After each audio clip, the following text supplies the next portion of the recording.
All right, sounds good. I think I'm on. Yes. Hi, Preeti. Hi, hello, Nafisa. Hi, everyone.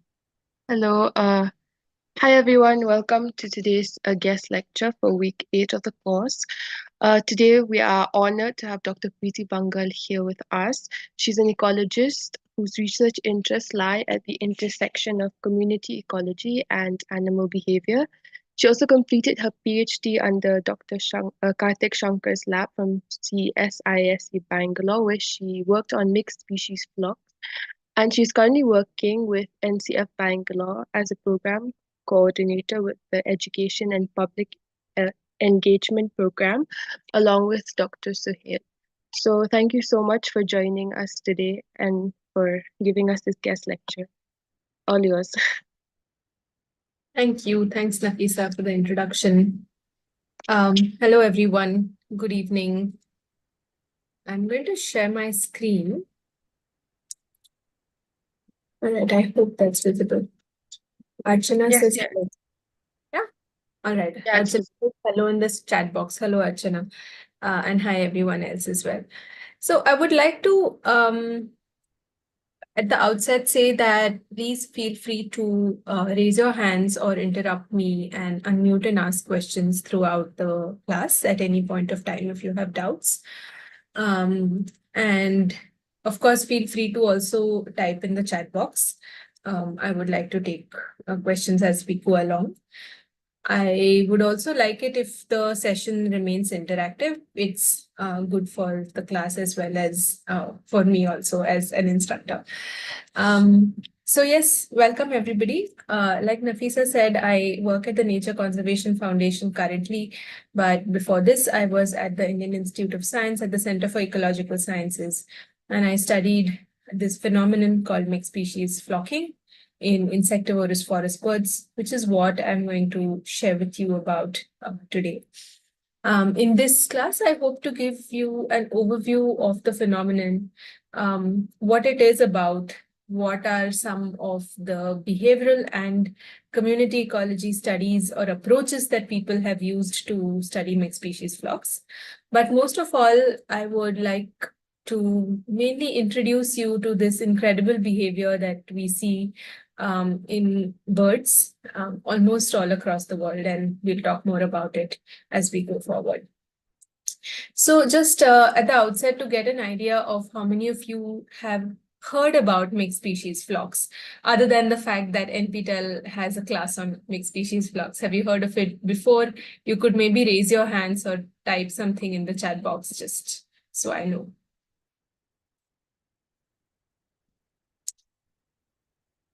No, nobody has heard about mixed species flocks until you saw the course syllabus for NPTEL.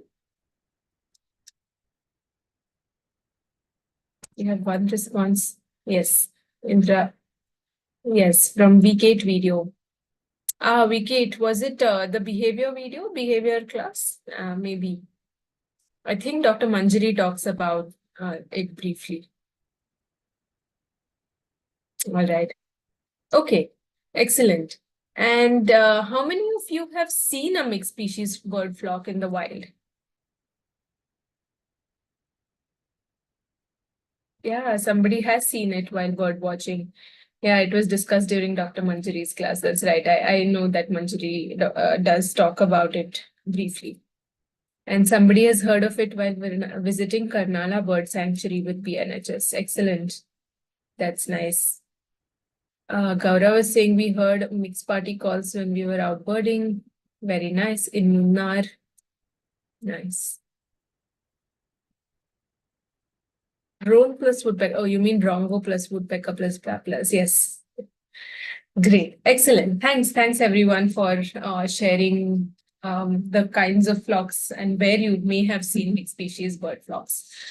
So at the outset, I'm going to take a step back.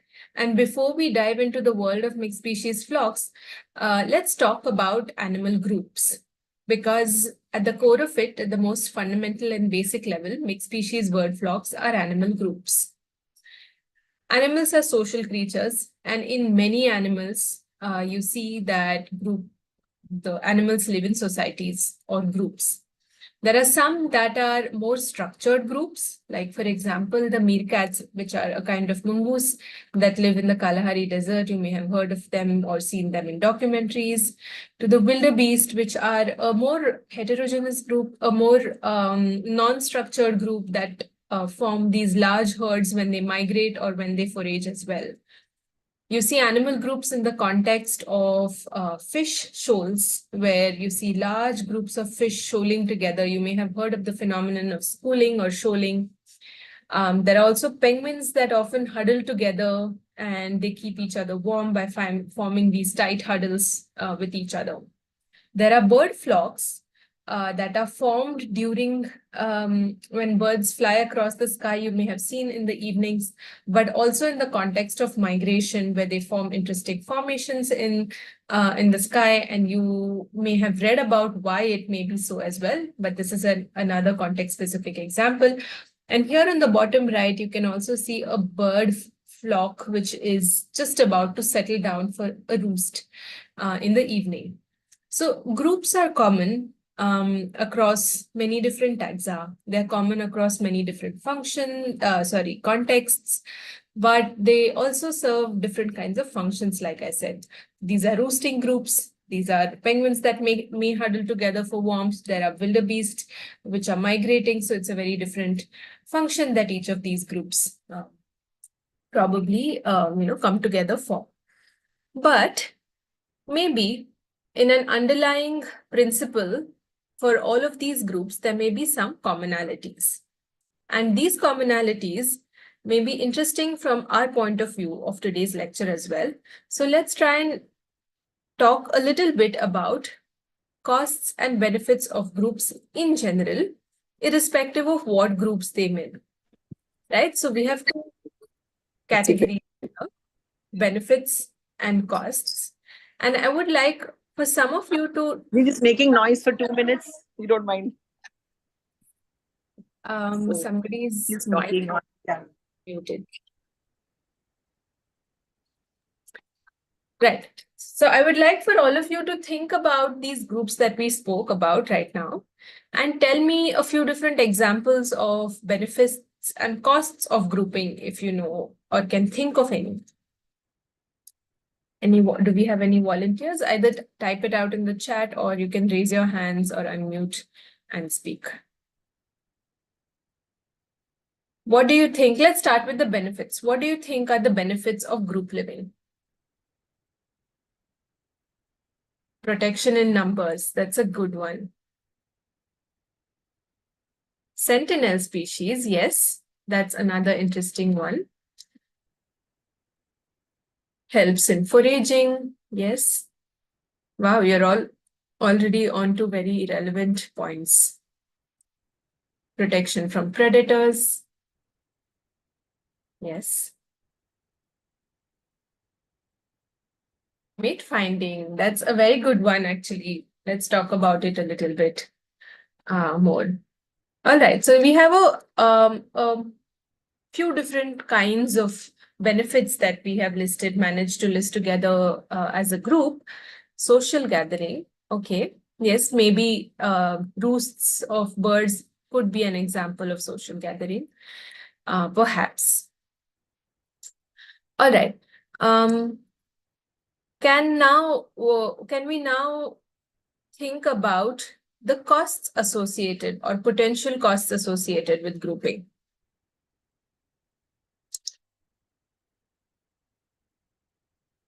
Protection from cold is another benefit, yes.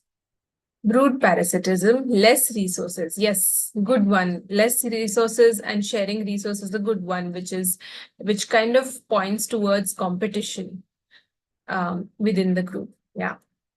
Brood parasitism is it's a different one altogether. It's a different kind of a behavioral interaction. So maybe let's set it aside, and if we have the time in the end of the class, we can discuss brood parasitism a little bit. So competition or sharing of resources is one of the costs. Any other ideas about what costs of grouping could be. Adjusting with other birds, some would be aggressive or defensive. Yes, so conflict within group is an important cost that could come in group living societies. Yes, Gaurav. Anybody else? Fitness because of the above reasons. All right. So Arjuna, I think fitness, you probably mean evolutionary fitness. And that's you're right. It's a consequence, I suppose, of all of these costs.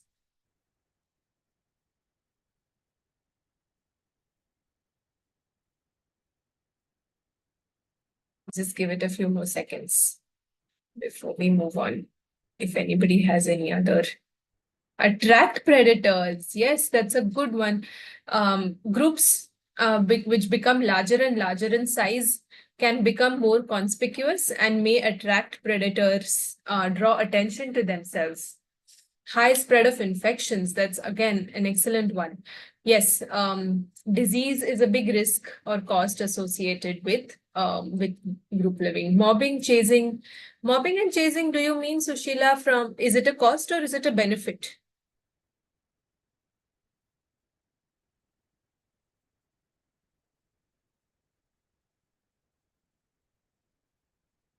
As a cost. Okay, if there are within group conflicts, then you could be mobbed by the other group members, is what you probably mean.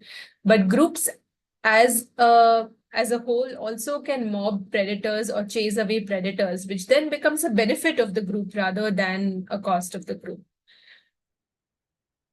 Stealing food is an interesting one. Indra Prasanna is saying, yes, kleptoparasitism is one of the costs associated with being in a group where other individuals could take the food that you have found. And we will again see examples of this through the course of this duration of this class. You share much of the information to other species about where food is located. Yes, there is sharing of information or exchange of information about source of food. There's exchange of information about potential threat. In general, groups seem like information centers, and there is much exchange of some multiple kinds of information in animal groups.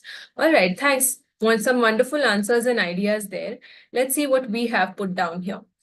With respect to benefits, some of you said protection already, and protection can come through in various ways there. And one of the ways in which protection could come through is what somebody mentioned in the chat box, which is safety in numbers. So larger groups have what we call the dilution effect, where larger the group, the probability of every individual being predated on is smaller. So there's safety in numbers. But there could also be safety from some particular individuals in the group. Somebody said sentinel species, which means that there is one individual that is watching out for any kind of predator or a threat that is imminent to the group. And this, in some groups of animals, there are different individuals that take turns being sentinel. So protection can, again, manifest in different forms. There can be improved foraging. Somebody also spoke about mate choice. There are these animal groups called leks, and you may have heard about leks in your behavior class. I'm not sure if, yes, Nafisa is nodding. Okay, so you did hear about leks, which are animal groups and are extremely important in the context of mate choice. There's keeping warm. Somebody also said that in the chat box. And there's also benefits in the context of migration. Coming to cost, there is sharing of resources that are finite, which could lead to more competition. Groups can make, large groups can be very, very conspicuous and attract attention of predators, like we discussed. There can be increased parasitic load or risk of disease, like one of you said, which is a big cost. And all of us experienced it during the COVID pandemic, where we were discouraged to gather in large groups and in closed spaces because of the risk associated of being in a group and the contagiousness of the disease or the virus kind of discouraged everybody from being present in large groups. There can also be aggression between individuals, which can then lead to conflict and perhaps injury as well. Okay, one more comment. When a lot of birds are incubating their eggs, there could be trampling of eggs or young chicks. Yes, especially in birds that nest in large colonies. You're right, Gaurav, that there can be a risk when in a nesting context. All right. So far, we've discussed groups that are in a very specific context, which was in mostly single species groups, right? We spoke about penguins, we spoke about meerkats, wildebeest, fish, etc., etc. But from the title of our today's talk and from all of your experience, we also know that groups exist in a multi-species context as well. And multi-species groups also exist in different taxonomic groups. Have any of you heard of mixed species groups in other contexts? Again, we can use either the chat box or you can unmute and say. In other taxonomic groups, other than birds, perhaps, let's say. Monkeys and deers. Yes, Gaurav. Monkeys and deers in microbes. That's a very interesting one. I had not thought of microbes, Archana. Yeah. But you're right that microbes perhaps also have multiple colonies. Yes, monkeys and birds, Ruth. Yes, monkeys and birds associating with each other in a mixed multi-species context. Yeah. Very often, if you go out in the forest, you may see a group of macaques being followed by a drongo or some other birds because the macaques are stirring up a lot of insects and the birds benefit from feeding on the insects. Any other examples?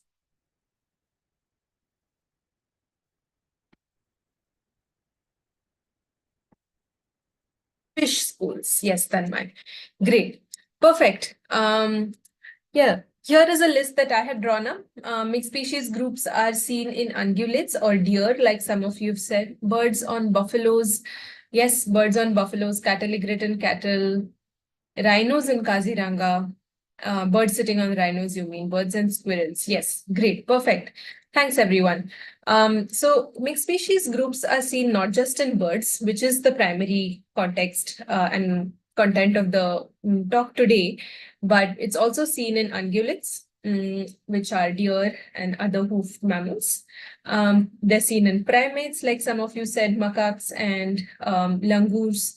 There are some examples from Africa as well, where multiple primate species associate with each other. They're seen in fish, which some of you have already mentioned. In reef fish, especially, you see mixed species groups.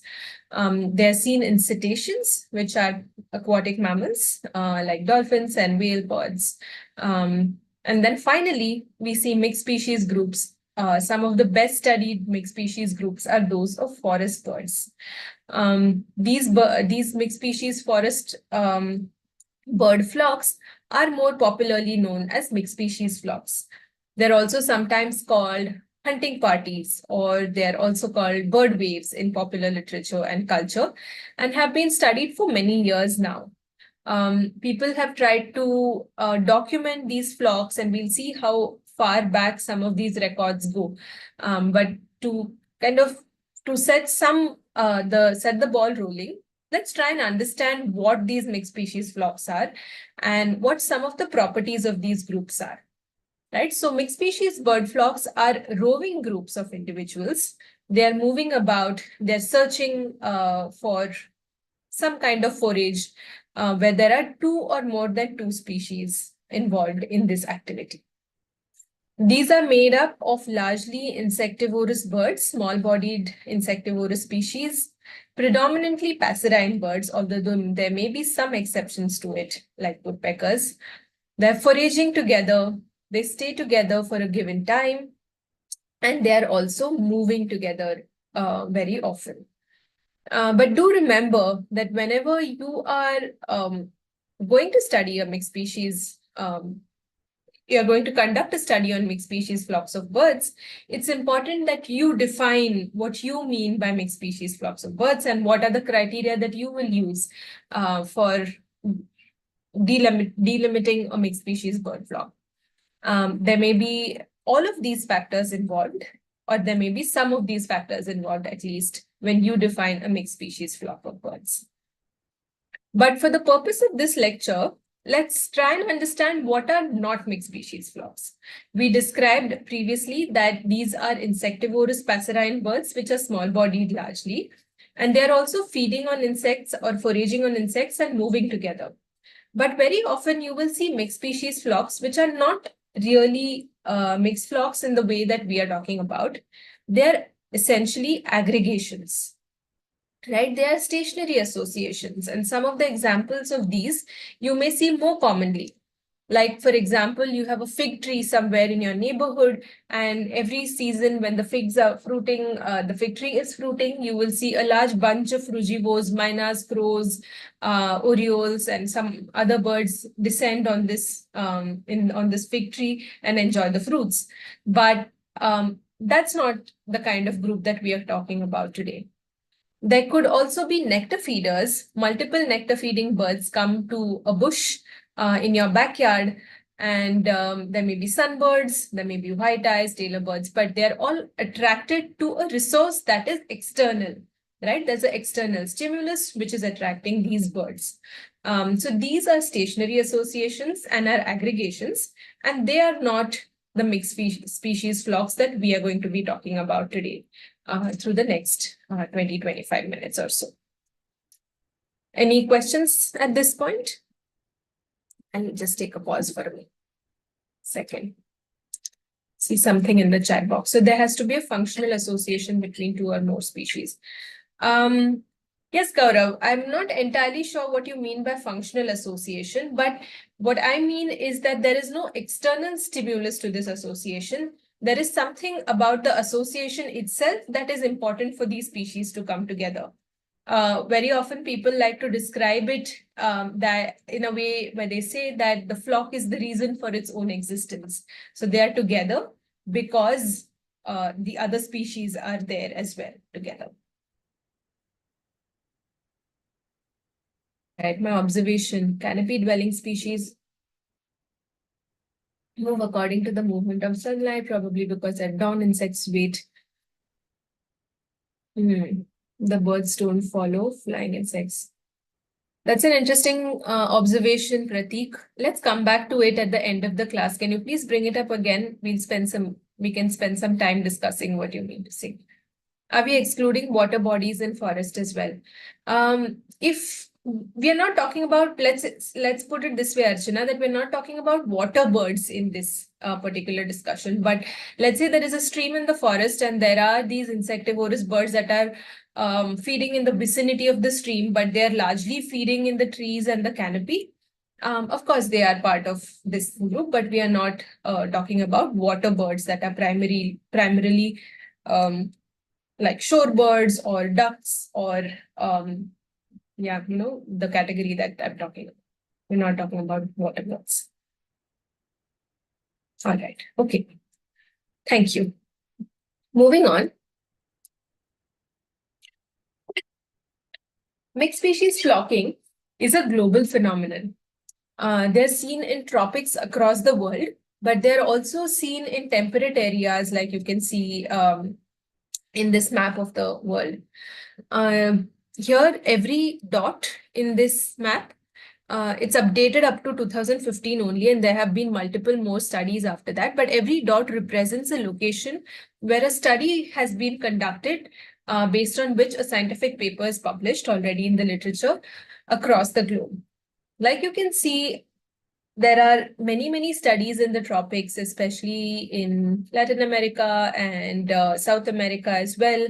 There are a bunch of studies now from India, there's some in Africa, but there are also several studies from the temperate regions. There's some from South and Southeast Asia, Australia, and so on. So except for Antarctica, mixed species flocks of insectivorous birds are found all across the globe, almost all across the globe, across all continents other than Antarctica. You can see that this is a fascinating phenomenon which probably people noticed many years ago and have continued to work on, document on, and people have been fascinated by it. Some of the earliest written records of mixed species flocks date back to more than, over what, 2 decades ago, 2 centuries ago. The 1863 is one of the very early records of flocks written down by Bates. So Bates was a scientist, and some of you who are familiar with ecology literature may have heard about Bates. He also studied mimicry in butterflies. And Bates wrote this down in some of his notes when he was working in South America, in the Amazon. And it's a really fascinating kind of record, which resonates, I think, with many tropical biologists who study mixed species flocks. His experience of looking at these flocks is quite spot on, and it's exactly how you would feel if you are going out there studying mixed species flocks. What Bates says is, and I quote, "One may pass several days without seeing many birds, but now and then the surrounding bushes and trees appear suddenly to swarm with them. There are scores, probably hundreds of birds all moving about with the greatest of activity. The bustling crowd loses no time, and although moving in concert, each bird is occupied on its own account in searching bark, leaf, or twig. In a few minutes, the host is gone, and the forest path remains deserted and silent as before." This is a really wonderful evocative description of mixed species bird flocks that one can have. And if you've not seen a flock so far, I think this is one of the best descriptions that I've read. And we'll also read one more at least after some time about some of the behavior in mixed flocks. But in a tropical forest, when you're walking around, there can be days when the forest is absolutely silent. But suddenly there'll be a wave of birds and a bunch of activity, and there's a hustle bustle of calls and birds flying and zipping about, catching insects. And it's amazing. It feels like a wave has passed by you, and in a minute, really. They move quite fast, by the way. It's possible that they hang out in the same area, but sometimes you just lose them so quickly and they're gone. And it's like they were never there. So some of Bates' description really resonates with me. There's a diversity of birds that are found in mixed species flocks, and this is a artist's illustration that represents flocks from the Western Ghats in India. And there are a host of birds. There are different colors and plumages. There are different behaviors that you can see that are coming through in the painting. There are birds such as these fulvetas. There are bulbuls, drongos and woodpeckers. There are some flycatchers and warblers and minivets and nuthatches and rongos in this painting. So you can see that there's so many different kinds of species that are represented in this painting. There's a diversity of behavior, there's a diversity of plumage, there's a diversity of numbers as well. You can see that there are some species that are fewer, there are some species that are many in number as well.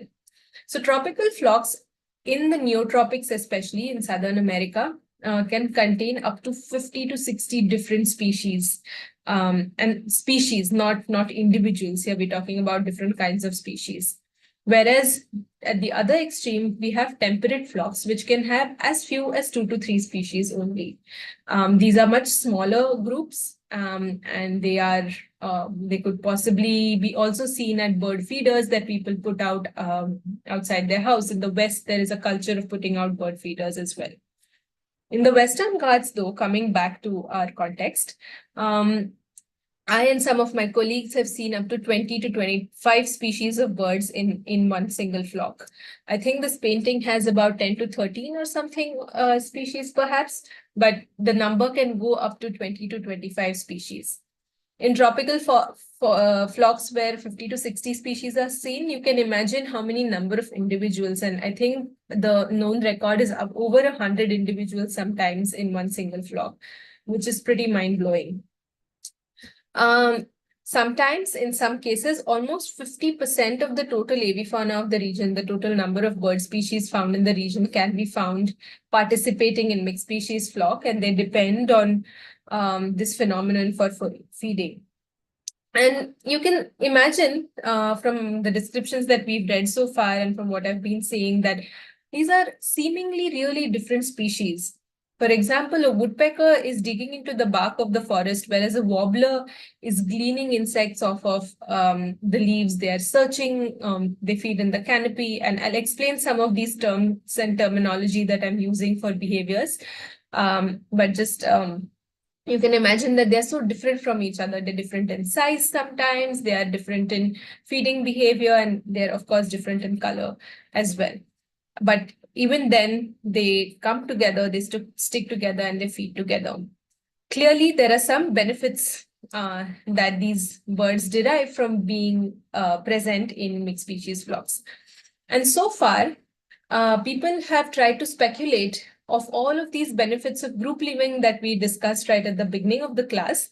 Why do birds participate in mixed flocks? And some of the reasons that have been discussed in the literature are protection from predators. That is the first reason, and let's talk about that first.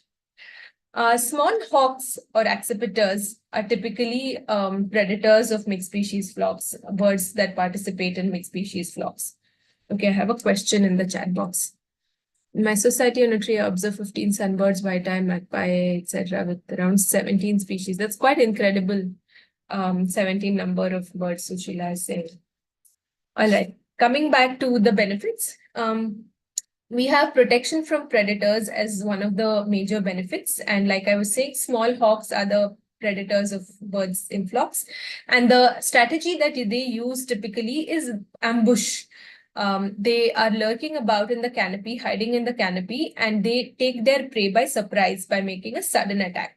These are the main predators of these birds. And by participating in flocks, antipredatory benefits could come through using these many different mechanisms. The birds in these flocks have a common predator, right? They share their predator, which means that all of them need to watch out for these predators, and there are many eyes that are watching out for the predator. So the probability of detecting a predator sooner is higher. There's also the dilution effect that we spoke about, where there's safety in numbers. So I won't talk much about it. There's also early alarm calls because there may be some birds that are better at detecting certain kinds of predators and may give early alarm calls. And there's mobbing, where all the birds that participate in flocks come together to mob the predator. And it's quite evident, and many people have seen this in the wild, where many tiny, small passerine birds are actually mobbing a predator and are driving it away. And the predator looks pretty helpless, and it's quite a funny sight to see this mobbing behavior. Let me quickly check the chat box.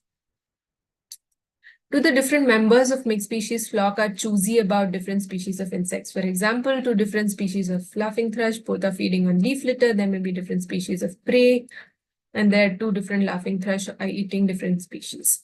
Yeah, that's a great question, Pratik, and I think we will discuss a little bit about this through the next few slides. So if by the end of this talk your question is not answered, then we'll come back to it again. All right, the second benefit that has been discussed in the literature, which is related to mixed flocks, is feeding benefits or foraging benefits. And feeding benefits can again come through in using different mechanisms, right? One could be copying of feeding locations, because there is information, like somebody suggested in the chat earlier, that birds have more information about where good quality food is found, so they can copy the feeding location. There are birds that benefit from feeding on insects that are flushed by other birds. There can also be kleptoparasitism. And while kleptoparasitism may be costly to some species, it's beneficial for the kleptoparasite itself.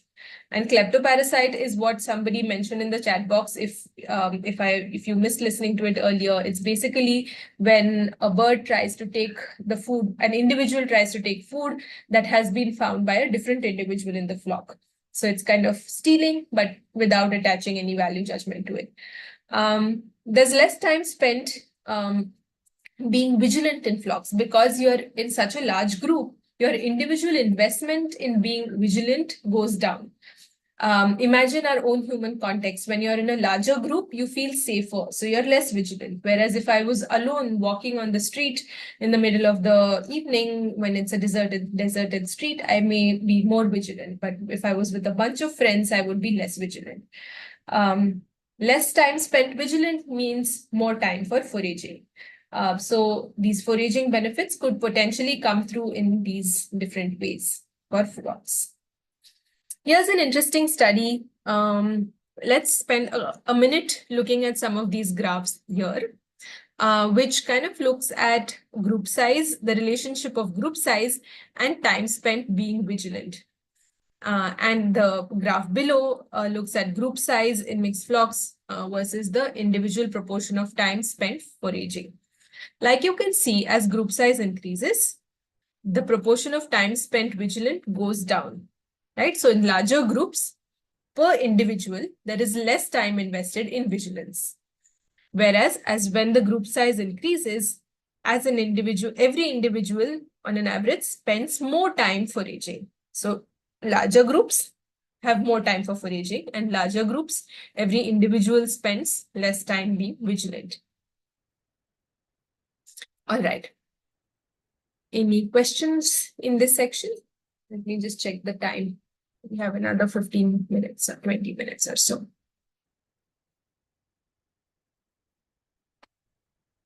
All right, here are some of the common bird families of the flocks that are found in the Western Ghats. And I'm speaking mostly in the context of the Western Ghats today, not talking about the Himalayan flocks. We would need more time to talk about them. But you find species such as minivets, drongos, woodpeckers, trogons, babblers, flycatchers, bulbuls, nuthatches, and tits, which are parrots.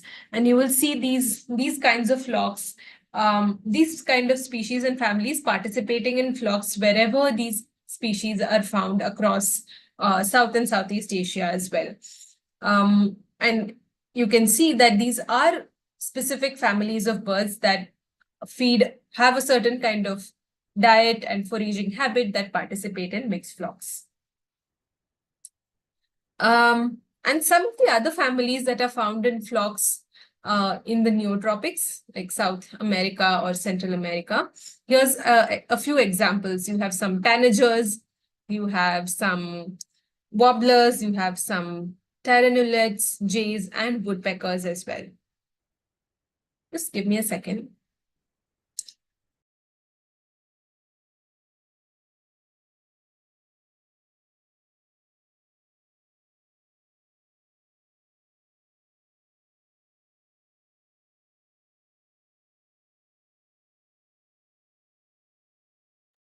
All right, sorry about that.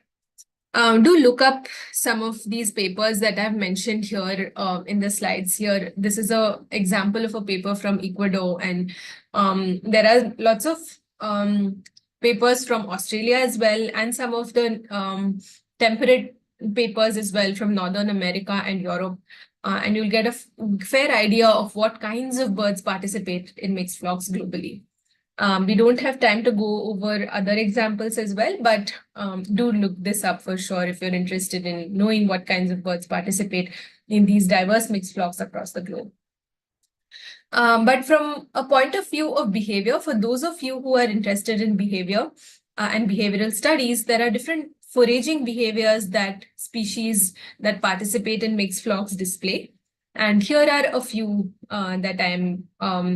that I'm talking about. So going forward, we have sort of broadly two components to the talk. One is a behavioral component and the other is a community component, community ecology component, right? In the behavior component, I'll give you an overview of the kind of behaviors that you can observe when you're looking at mixed flocks and what kind of studies have been done, behavioral studies. And in the community ecology component, I'll introduce some frameworks that have been used to look at the community as a whole that participates in mixed flocks. And you can then dive a little bit deeper to try and understand how such studies are conducted. All right, so some of the foraging behaviors are sallying, where birds catch insect while in flight, midair. Birds also sally glean very often, where they fly out, but they finally pick insects off of leaves. There are bark probing birds, which feed from insects that are in the bark, and gleaning birds, which move through the canopy and feed on insects directly off of the bark. It's called gleaning. Right? We also have birds that are searching, which use a mix of these behaviors. And then you have some ground foragers. You don't see those many ground foraging birds in mixed flocks very often, but that's another foraging behavior that one gets. The other kind of diversity that of bird behavior that one can see is that they prefer to use different feeding strata. Right? There's the understory, there's mid-story and canopy. And some of the birds, especially in the Western Ghats context that we spoke about, span all of these. There are minivets that prefer the canopy. There may be some flycatchers that are found in mid-story. There may be babblers that are found in the understory. So they use a range of the height of the forest stratum and are feeding across all of these. You have a diversity of group sizes as well. Like we saw in the painting, you have solitary birds. You also have birds that are found in pairs. But there's an interesting group of birds which is called intraspecifically gregarious birds that are found in mixed species flocks. And babblers or fulvetas or minivets, wood shrikes are examples of these intraspecifically gregarious birds, which are found in groups of more than 2. So 3 or more birds of the same species together in a flock. And these intraspecifically gregarious species are interesting and important from the point of view of flocks. And we'll try and understand why. But first, and in this section where I'll introduce you to some of the important species in flocks. So not all species in flocks are equal or bring equal benefits to mixed species flocks. But some of them there are 2 main categories that we'll discuss. There are sallying or sentinel species, such as drongos. And then the other category is the intraspecifically gregarious species. Now you can guess possibly that the sentinel species or the sallying species are the ones that are catching insects mid-air. They're flying out and they're catching these insects. And because of that, they're also very vigilant. They're constantly scanning their surrounding, which makes them kind of a sentinel in the mixed species context as well. So somebody called Marshall has written in his notes on Mashona land birds that a fact which must impress every observer is the way in which one may often walk for several miles through likely-looking country and scarcely see a bird, and then suddenly one comes upon a troop of them, drongos, tits, shrikes, flycatchers, warblers, and bunting, keeping more or less together in the limited area. Personally, I have little doubt that this may be attributed to a large number of birds of prey which occur here, that the smaller birds find it advisable to associate as a means of protection, the drongos acting as a bodyguard. So you can see that the drongo basically, even back in the day, has been observed as a sentinel species, which is also an aggressive bird that mobs predators. And somebody in the chat was saying that they saw once a drongo mobbing an eagle when they were in the field in Meghalaya. Oh, Nafis has made this comment. That's right. So drongos are known to be quite bold in chasing away predators. You'll often see them chasing crows, chasing kites, and many other birds. So this category is quite important in mixed flocks. They're also known to alarm call quite a lot. So they're very vocal in flocks as well. The other category is intraspecifically gregarious species, which are also often known to be flock leaders. And by leaders, I mean that they are actually found in the front of the flock. These are often family groups, and fulvetas are an example of such kind of family group. Brown-cheeked fulveta is a bird that's found in the Western Ghats, and they are intraspecifically gregarious and very important from the point of view of the Western Ghat flocks as well. So there's an interesting study by Goodale and Beauchamp, which looks at the relationship between intraspecific group size or size of these flocks of birds and their role in the flock. And what they did was they categorized every bird into leader species, associate species, and occasional species. Every species that participates in flock into these 3 categories. And they looked at the group size. Here, leaders are defined as those that are found in the front of the flock, right? And you can see that leaders on an average have a higher group size as compared to associate species or occasional species. So there's a clear relationship between being the leader of a flock and group size. There's also the role of vocalizations, and both of these birds, one of them, the drongo, is a sentinel here, and the babbler is an intraspecifically gregarious species. And Goodale and Kotagama, in their 2005 paper, look at the role of the vocalization of both of these species in attracting and flock formation, so attracting other species towards their calls. What they found was when the babbler and drongo were played together, they attracted the most number of heterospecific responses, which means that clearly a combination of these both of these species, which are important in flocks, had a greater effect than some of the other calls that they played back, where here there is a babbler and another neutral call that they played. Here is a babbler, babbler, drongo, drongo, drongo and neutral call, and so on. Right? This is the experiment. I would urge you to look up if you're interested in playback experiments. Playback experiments, by the way, are very powerful from the point of view of behavioral studies in mixed species flocks, and there's quite little that has been done so far in an Indian context, but there are a few examples from Sri Lanka and some studies in the West as well. These intraspecifically gregarious species and the sentinel species are often referred to as nuclear species in flocks because they kind of form like a nucleus in the mixed species flock. However, very often in the literature, these terms are not, the nuclearity is not very clearly defined, and it's therefore quite important to use this term cautiously and make sure that you fully understand what you mean to say when you say nuclear species. In the literature, it's said that nuclear species are essential because they help flock formation, they help maintain mixed species flocks, and they also help the flock remain cohesive while they are feeding and foraging together. And nuclear species are known to have some kinds of traits. People have speculated that nuclear species are possibly loud and they make conspicuous vocalization, which we also saw in the case of our drongos and babblers. They're abundant in the area. They also alarm call more. They are active and conspicuous. They lead flocks and they have a conspicuous plumage color, or plumage color also has a role to play in a species being nuclear. Now, plumage color and all of these actually traits have debatable level of evidence supporting the fact that this is what makes them nuclear, which is why we should exercise caution when talking about nuclear species as well.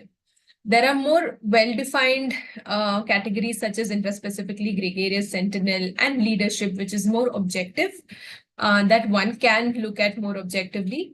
But nuclear species is a term that is quite commonly used in studies, and you'll read very often if you read some papers related to mixed flocks, but very often it's unclearly defined.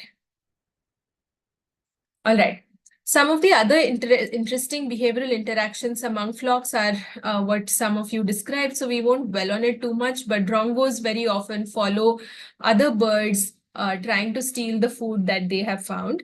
And very often drongos follow birds that will give them access to resources that they wouldn't otherwise find, right? So a woodpecker, for example, is digging deep into the bark to find grubs, and drongos otherwise would never have access to these grubs, and hence the drongo very closely follows these woodpeckers.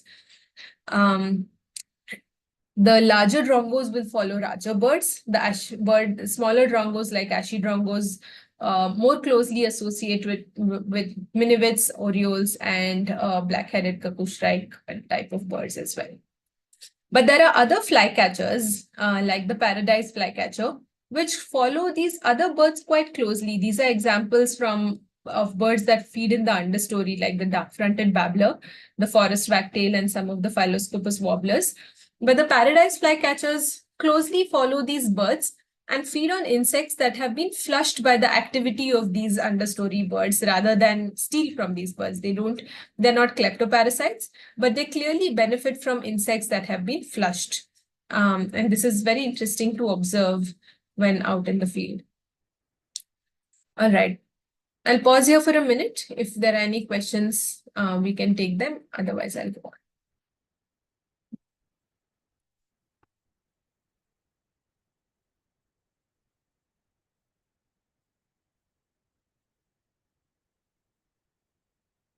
Okay. Okay. All right. Thanks, Vani. In the next few minutes, what we'll do is go over some of the trait relationships and community ecology concepts. Heronry is a mixed flock. Yeah, heronry can often have multiple species, Sushila, you're right, but that's in a different context altogether. They're not insectivorous birds. So this is more of commensalism than parasitism. Yes, Gaurav, that's an interesting point. And I think that you're right, that there is some amount of exchange of benefit among these species. And I'm assuming you're talking about drongos and woodpecker type of associations as well. So it could be more of commensalism than parasitism, or there could be mutual benefit as well. And one needs to study this particular interaction in detail to see what kind of benefits the woodpecker is getting out of the drongos.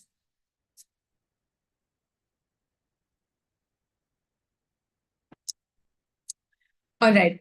So in community ecology theory, if you've already had some community ecology classes, the competition theory says that similar individuals will compete for resources, and this makes logical sense as well, right? If individuals are dependent on the same resources, there will be competition. And in a community, therefore, one would expect that there be more dissimilar species than expected by chance. So a community of species would have different kinds of species rather than species with overlapping behavior or overlapping traits. By traits here, you could roughly think of what I mean is characteristics. If some of you are familiar with the word trait, that's great. If not, then what I broadly mean is characteristics, certain kinds of characteristics. Now, if you look at mixed species flocks at one end of the spectrum of similarity, the other end of the spectrum, which means that mixed species flocks are extremely heterogeneous, the other end would mean there would be single species flocks. And in single species flocks, the characters or traits would entirely overlap with each other, and there is expected to be higher competition. Whereas at the other end, in mixed species flocks, species will differ from each other a little bit, and there will be less overlap, and hence possibly there could be less competition. And this, if one imagines this to be a spectrum, we would imagine higher competition at this end versus lower competition at this end. And if we look at similarity in foraging behavior and body size, one would expect that there is high similarity in body size here and high similarity in foraging behavior at this end as well in single species groups. Now, the interesting thing about mixed species flock, and this is where it answers one of your questions that you asked earlier, is that in mixed species flocks, what they allow is for birds to be similar in body size while using different foraging behaviors.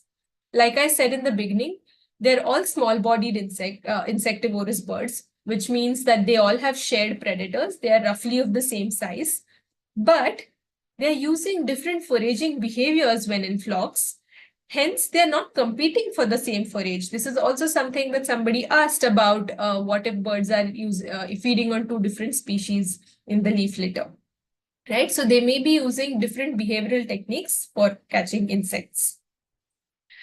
So what's been seen so far in the studies done on mixed species flocks is that birds that are similar associate more often in flocks, because it then is also easier for them to keep up with each other, because activity matching is an important consideration. It's a flock that is moving together, and there can be high cost if there is no activity matching within flocks. There are examples where large-bodied flocks and small-bodied flocks form these two different types in the canopy and in the understory. while some of these examples, I think, are seen in Dr. Umesh Srinivasan's work in Northeast India, where large-bodied flocks and small-bodied flocks separate out. So you can see that there is overlap in body size. But what mixed species flocks allow is for species to be more similar on one trait and more dissimilar in another trait. And that's an interesting interesting consideration and an interesting kind of thing that mixed species flocks allow birds to of different characteristics and yet similar characteristics to flock together. All right, Nafisa, it's already 6 o'clock, so should I wrap up? How much more time? It's okay if we go a little over time as well. It's fine. You can finish your lecture. All right. Okay, thanks.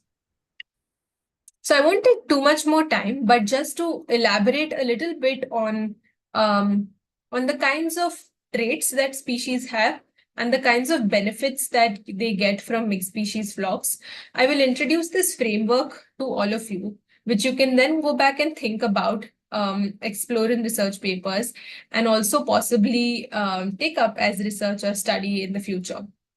So there are two kinds of benefits broadly that can come, types of benefits, right? So focus on the fact that I'm talking about the type or nature of benefits in mixed flocks.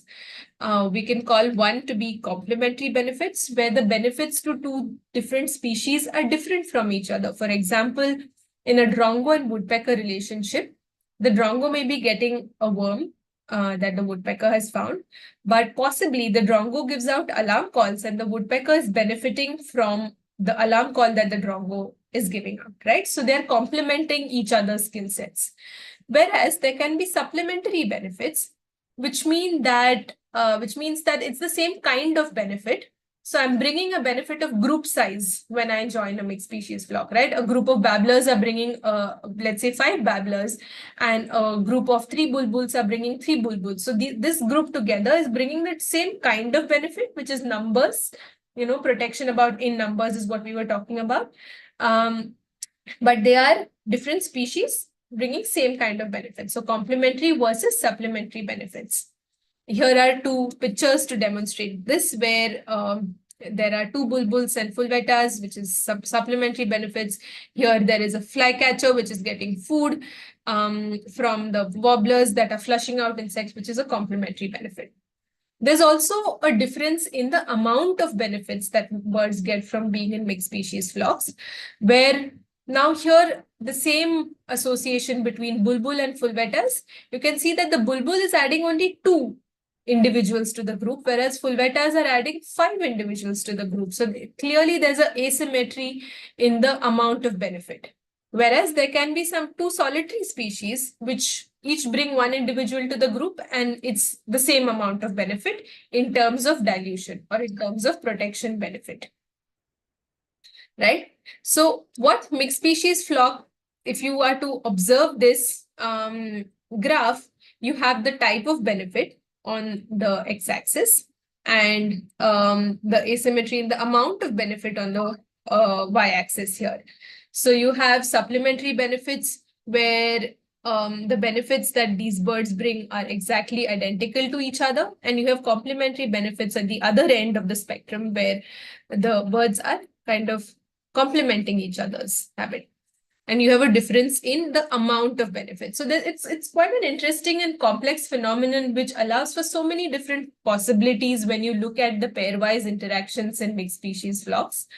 And some of these examples can also be applied to other taxa. Some of you all brought these up in the beginning of the lecture where you said that a bird following a buffalo, clearly that is a complementary interaction. Meerkat and drongo, if you've seen in documentaries, the drongos give out meerkats which provide protection and alarm call for meerkats. There can be reef fish which gain supplementary benefits by increasing in size, in group size, when similar individuals come together, and so on. So this is a framework that I wanted to leave you with, and finally conclude using coming back to our example of complementary versus supplementary benefits. Where there's low similarity between individuals, the benefits are likely to be complementary with each other. Where there's high similarity between individuals that we're looking at, supplementary benefits are likely to be higher on that end of the spectrum. However, there's also competition and activity matching that one needs to think about. Where there's high similarity, there's high cost of competition because you're using the same resources, you're similar in body size and so on. Whereas where there's low similarity, competition may be low, but you may have a very hard time matching activity and keeping up with each other. So the cost of activity matching is higher. And mixed species flocks seem to be a complex interplay of all of these different kinds of interactions that we've spoken about, complementary and supplementary interactions, a balance between competition and activity matching. But there's a lot of work, evidence-based work to be done in this realm. And I would encourage, and I have only presented a framework. You have to know that there's no evidence, or there's some evidence, but not a lot of work has been done in this field so far. And if any of you are interested in taking up this research topic, it's a growing field, and the research is just up and coming, and it's quite interesting as well. Just to do a quick summary, and then we can take a few questions if we have time, is here we go. Mixed species flocks of forest birds are found worldwide, like we saw, and we defined them for our purpose as a group of 2 or more insectivorous species of birds that come together and move together while feeding.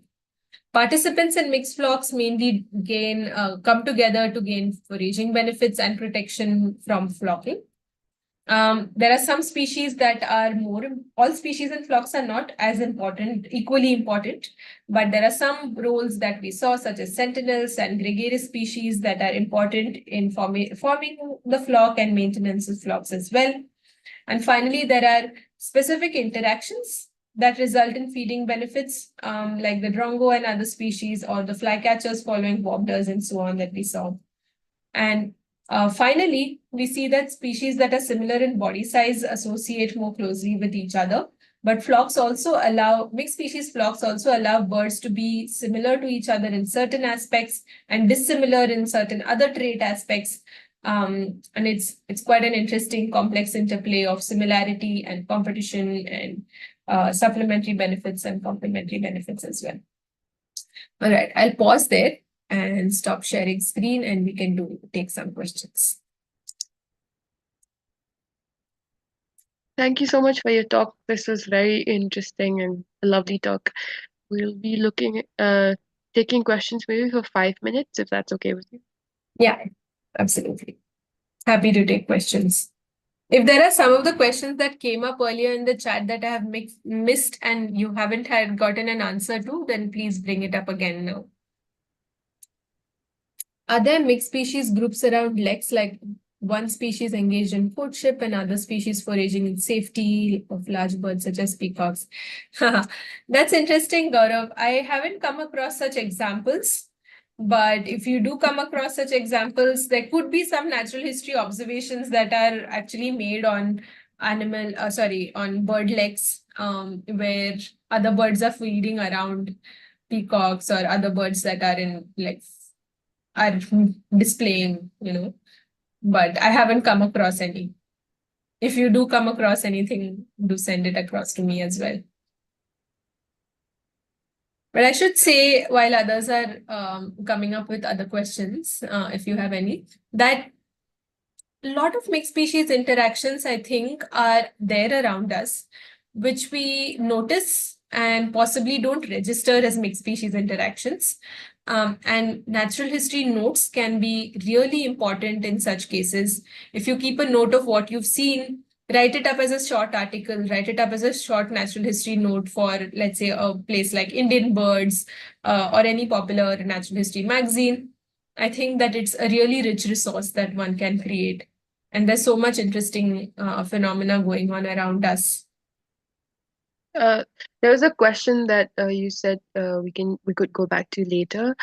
There was one question from one of the students saying, my observation, canopy dwelling mixed species flock moves according to the movement of sunlight.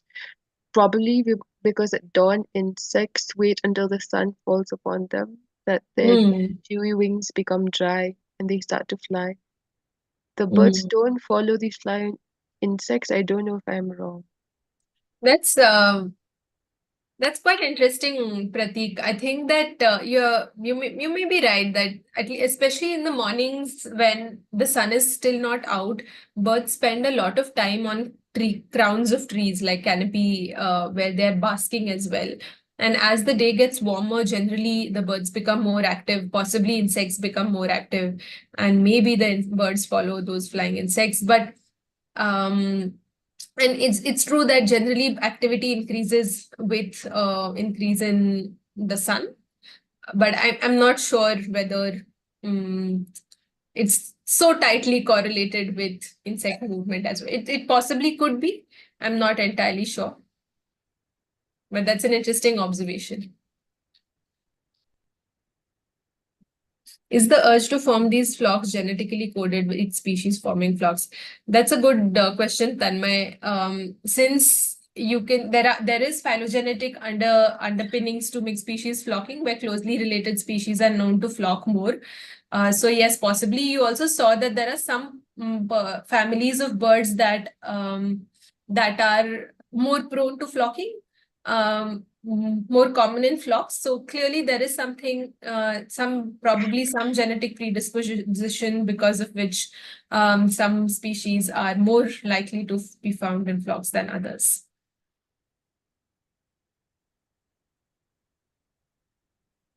Anything else?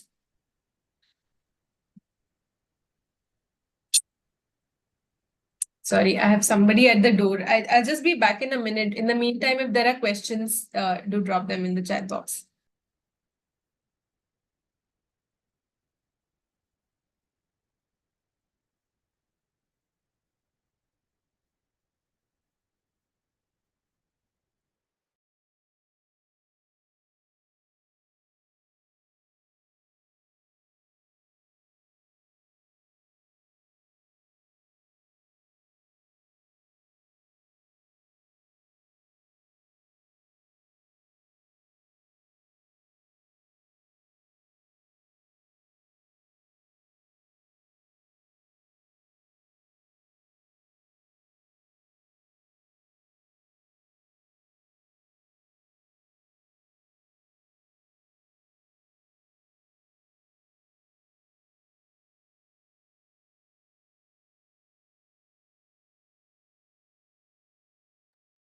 All right, apologies about that. Yes. Anything else? Any last questions? You can unmute as well and ask like a question in case you want to type. If anyone has any questions, you can go ahead and ask.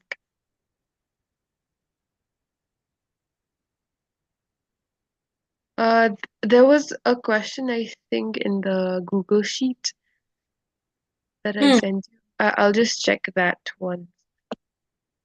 Right, there are a couple of questions. Is it a must condition that makes flock forage and move together? So in the context that we spoke about, that's a question that we got in the Google Sheet. In the context that we spoke about, yes, mixed species flocks are defined as groups that feed together and move together as well.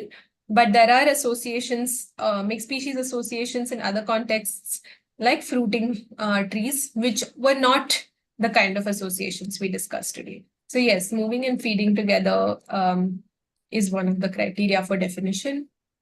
The other one is, do they compete for food and or have different food preferences?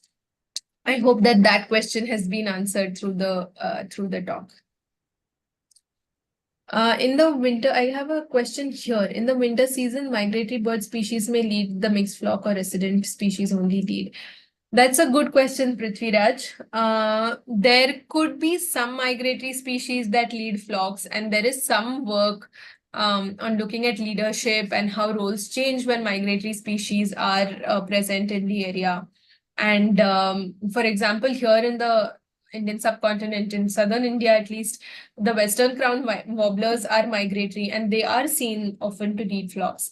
The Ashidrongo is a migratory bird to peninsular India, and that is also seen to be an alarm calling important species in mixed flocks. So yes, migratory species can potentially be leaders, but it varies from place to place, and there's no one single rule. And people have recorded migratory species playing an important role in mixed flocks.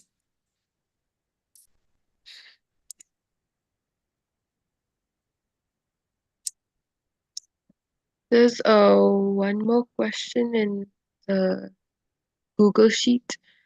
Yes. Says my question, we found some birds that are abundant around human habitation, but rare to none when the field is away from human settlement. My question, what is the reason? Is this because both such birds like house sparrows, common myna, etc., and human prefers the same type of habitat, or the presence of human beings discourage predators in the landscape, or something else? That's interesting. I think that that's not necessarily related to mixed species flocks. Mm-hmm. That's a good, that's an interesting observation that you see more birds closer to human habitation and fewer out in the woods. There are some birds that prefer to be close to human habitation, and typically these birds have there's a concept I would encourage all of you to look up, which is the concept of urban adapters and urban, what's the other term? It's escaping me right now, but urban adapters you could look up, where certain species are known to thrive in urban areas because some of the resources that are generated by human settlements, and they do really well. So in these areas, you will see these human commensal species in high abundance, and they're easier to spot.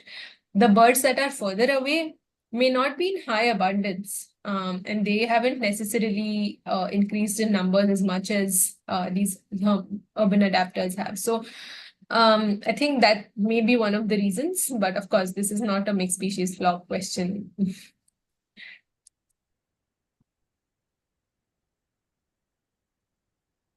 We have one more question here in the chat. Most of the mixed species flocks are resident. They forage almost in the same place. My question is, how is it so easy? As how the insects protects them from these army of predators and thrive so nicely that the birds continuously forage the same R for a long time. I don't entirely understand, Pratik. Most of the mixed species flocks are resident. You're right. How is it so easy? So insects are not protecting the birds, but the birds themselves are protecting each other. So to say, if that makes it easier to understand, the birds themselves form a group which gets safety from numbers, which has alarm callers within them, which has dilution effect. They can potentially mob predators, and they themselves protect what protect all of them from the threat of predators. When do birds stop being a part of mixed species flocks? Do they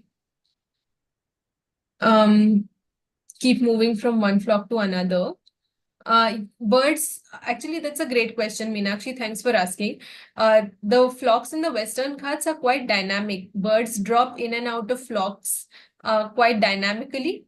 The flocks that we were observing would stay together about 25 to 30 minutes. They leave flocks, they come back to flocks, they hang out together. And there's no one particular time when a particular bird leaves flocks, but they could potentially drop out of a flock and join a different flock. One would need really fine scale movement data to be able to answer this question with evidence-backed data. But if you follow a mixed species flock for long enough, you do see that some species have dropped out and now the composition of the flock is slightly different. Or there are a few common species from 15 minutes ago, but they're not. There are some that are missing as well. Pratik is asking about the protection of predators. Right. So protection of insects, you mean? Sorry. So insects are the forage of these flocks, and they're highly abundant as well. And the strategy of insects would need a whole study in itself. Insects also very often are found in large groups. They are dispersed all across the forest. There are some insects that have that are toxic to birds as well. So that is another defense mechanism that insects have to protect themselves from their predators. So insect defense mechanisms is a whole different ball game altogether, and you could look up some of the literature in that as well.